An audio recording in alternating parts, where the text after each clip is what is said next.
What happens when America is left out of global trade? For decades, America sat at the center of global trade. That position wasn't guaranteed, I know, but it was maintained for a very long time. And right now, the world is quietly learning how to do business without us. Let's dive in.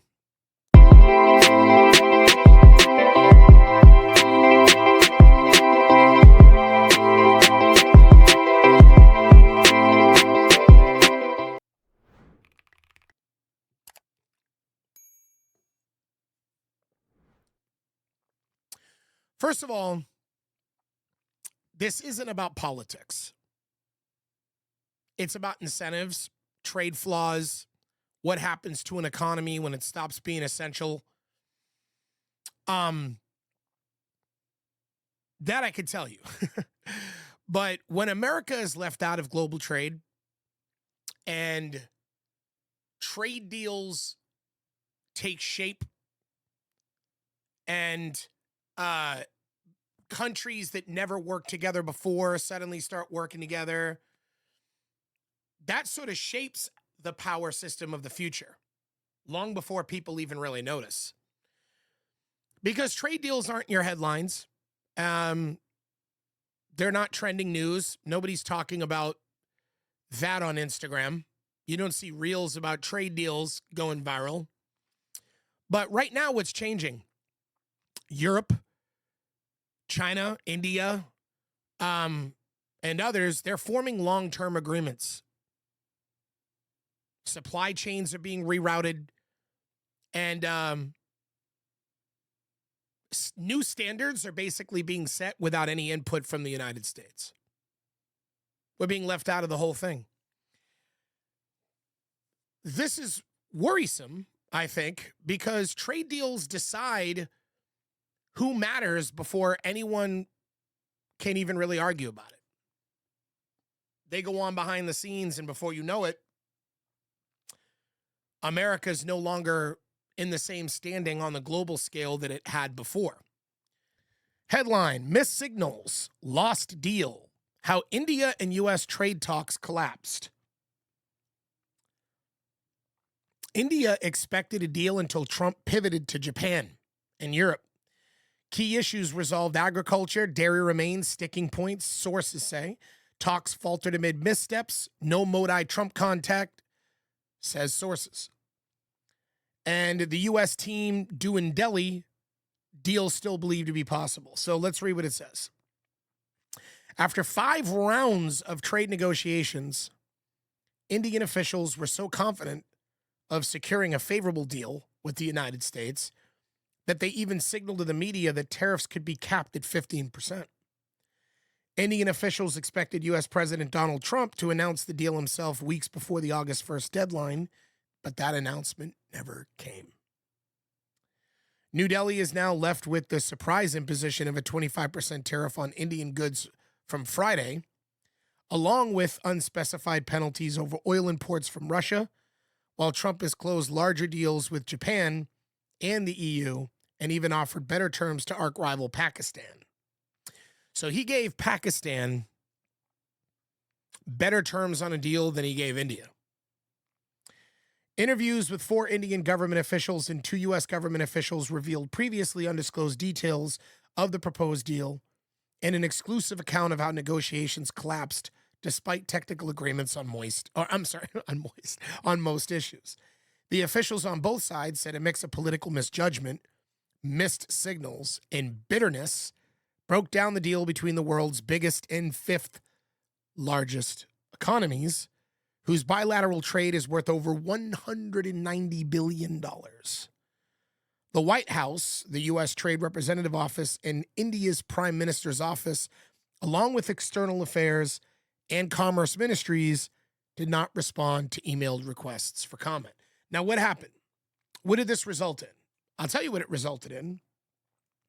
It resulted in a landmark trade deal happening between Europe and India. Tariffs to be slashed on most goods. So now, to summarize it, India and Europe, their deal is reducing tariffs on nearly 97% of European exports. India's tariffs on Europe cars to fall sharply to 10% over years.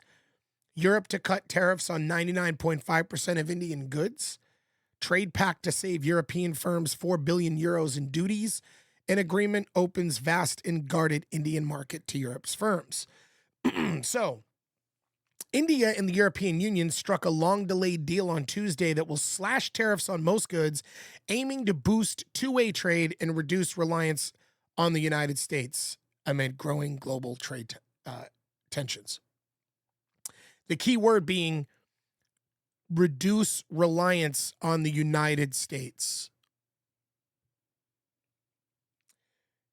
The deal is expected to double Europe exports to India by 2032 by eliminating or reducing tariffs at 96.6% of traded goods by value, and will lead to savings of 4 billion euros in duties for European companies, the EU said. So we are at a place now where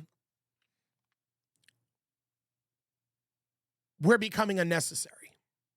And that's not good. And that's not good. Now, I'm not saying this from an imperial position. I'm not acting like as if America needs to be, king of the earth. But for business and for businesses in America and for the markets and for entrepreneurship and for all of the things that revolve around the subject of money, it's important for America to remain necessary.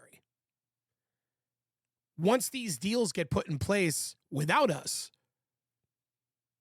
we become more and more irrelevant. So no one needs to punish the United States. So we have to make sure we make that important distinction, but we need alternatives.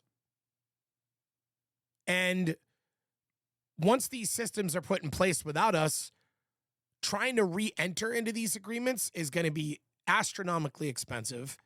Our influence is going to shrink. We're going to have way less leverage to use to basically work our way back into these deals. And honestly, as a country, your power fades when people learn that they don't need you anymore. And that's not a good position because of the dollar strength.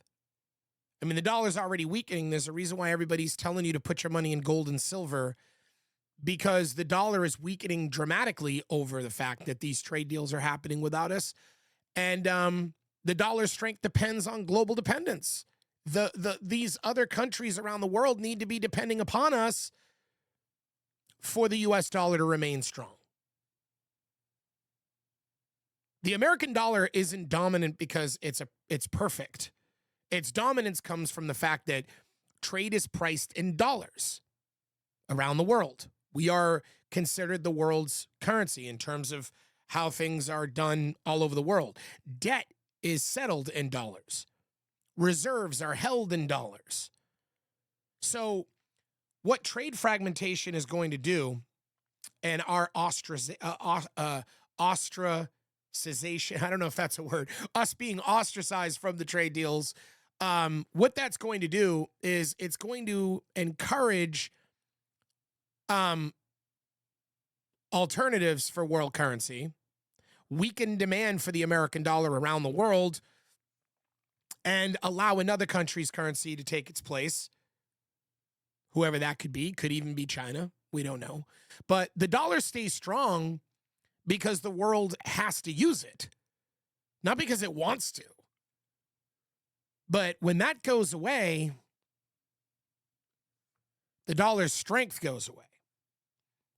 And things like this have so much more significance than I think a lot of people that are just out and about realize.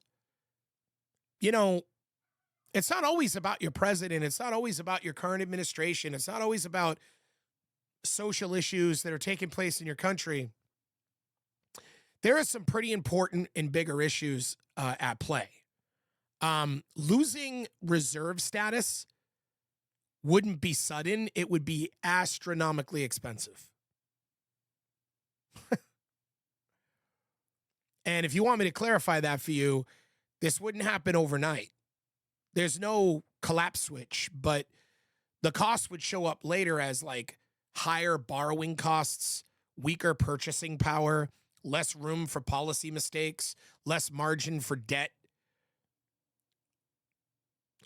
Having America be the reserve status or the dollar, it's not about like American prestige. It's not like I'm trying to, America should beat its chest and, we should be the status because, hey, America. It's about how cheaply you can afford to be wrong. And if we lose reserve status, we lose the ability to afford mistakes. Entrepreneurs and businesses in America will feel this first.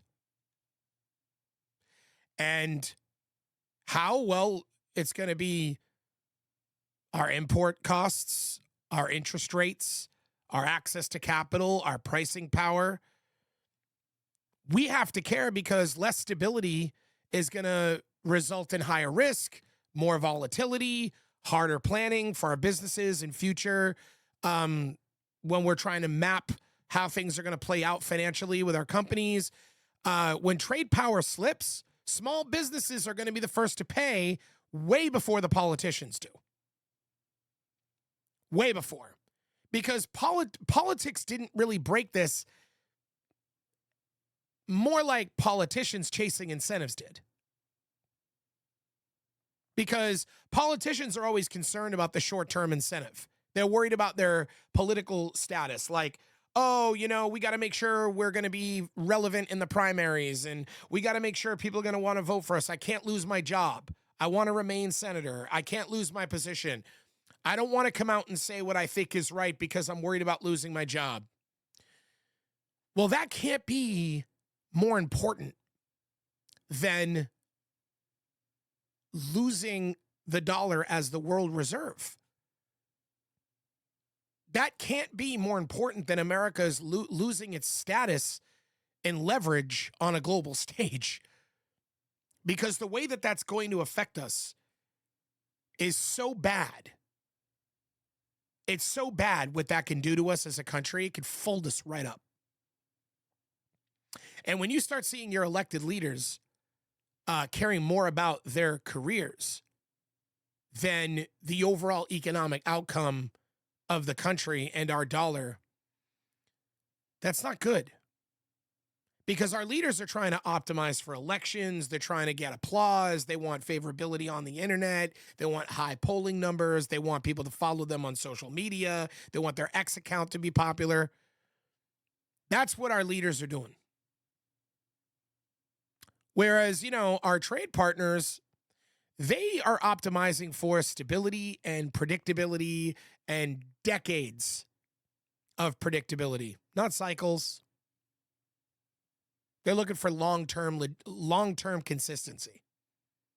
And the problem is when America starts to have leaders that care more about short-term thinking, that doesn't really align itself well with their goal for long-term consistency. And short-term political thinking is going to have major costs on long-term trade. It already is, as I just showed you. This is just the beginning. There are tons of countries talking. Right now, China is, there's so many talks happening among so many nations right now about how they can work together, including Canada. Canada is now calling China to arrange trade deals that completely circumvent the United States. And once trade relationships shift, they don't snap back. I've had a lot of people say, well, it doesn't matter. Once the administration changes, once we have a new president, once we have serious people back in place again, all of this will be fixed. No. The damage will have been done. It's irreparable because they're not just going to yank themselves out of long-term deals. Trade deals create factories, logistics, legal frameworks that take a long time to compile and put together. They create dependency chains. So even if the leadership in America changes later, The whole world isn't just going to rewind. They're not just going to back out of their deals. Oh, America's good again. Oh, let's do. No, this is creating the stuff that is happening right now is creating irreparable long-term damage. And the world doesn't rewind. These deals are not going to be just casually undone because we have a new leader in office, and trade doesn't care who won the last election. Not good. It's not good. I think that what we need, and I'm trying to say this as bipartisan as possible, I try to do the best I can to not have a partisan political perspective on my show, because my focus is about money, success, entrepreneurship, business, things of that nature. But I do believe that if our elected officials on both sides of the aisle do not put the U.S. dollar and trade and our country's global position in the world as a priority over their own political careers and personal incentives, there's going to be some serious damage. I mean, it's already happening, but there's still a lot of deals that are being blocked, a lot of deals that are not being sewn up. You know, a lot of T's that haven't been crossed and I's that haven't been dotted in a lot of these arrangements. And if we don't act now, if our representatives don't act now to find a way to flush away the impediment that is going on right now, I fear that, you know, America's position in the world that was built through trade and through trust and willing participation from other nations, if we don't act now, that's all going to fade. And America's power will disappear. Well, it won't disappear, but it'll move somewhere else. And if global trade is quietly reorganizing without America, how long can we assume that our advantages will last? Because that would wipe out an advantage America's had for the past 70 years. And I feel like, again, I'm not trying to create a panic. I'm simply trying to educate anybody who's watching this that may not understand this. But anyways, my name is Tom Kane. This is another episode of the Executives Playbook. I hope you enjoyed the episode. I am going to be having this on YouTube later for those that are watching it live now. Please, if you are watching this and you have not gone over to YouTube, it's the Executives Playbook, or you could look up my name, Tommy Kane, with the Thommmy, kind of spelled like how Tom York spells his name. But go to YouTube and subscribe to my channel, please, if you're into this content. Like the video, comment under the video, hit the little bell. You know the deal. You know the drill. Every video you've ever watched has told you what to do. But I enjoy doing this every day. And for those of you who like my show, I really can't thank you enough for tuning in. You guys have a good day. Thanks.